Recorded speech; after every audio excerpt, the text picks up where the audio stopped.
Ang debosyon natin mula sa kasama ni Jesus ngayong araw na linggo, ika-28 ng Setyembre, ay pinamagatang Katulad ng Isang Bata.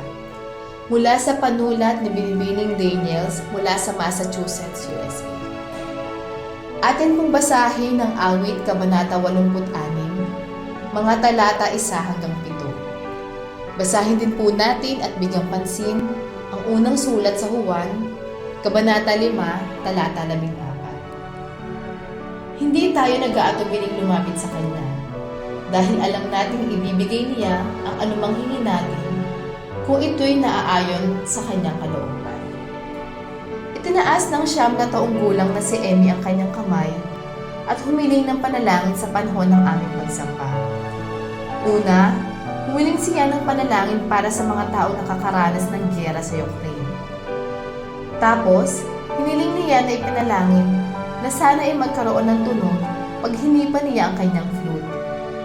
Mukhang kakumpisa pa lamang niya mag-aral ng flute at walang tunog na lumalabas sa kanyang instrumento. Napakagandang halimbawa ng panalangin. Sa unang kahilingan niya, iniisip ni Emmy ang kanyang kapwa. Humihiling na kumilos ang mapayapang presensya ng Diyos sa hidwaan.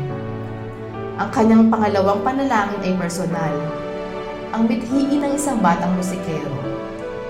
Napakahalaga nito kay Emmy, pero maaaring hindi sa iba. Subalit nais ng Diyos na ilapit natin sa Kanya ang lahat ng ating alalahanin. Mahal ng Diyos ang buong mundo at tayong lahat ng may pare-parehong sukat ng pag-ibig, awa at habag. Tayo ay manalangin. Mahal naming Diyos, naway buong kumpiyansa naming dalhin sa iyo ang aming mga alalahanin. Nagtitiwalang pagmamalasakitan mo ang bawat isa sa amin.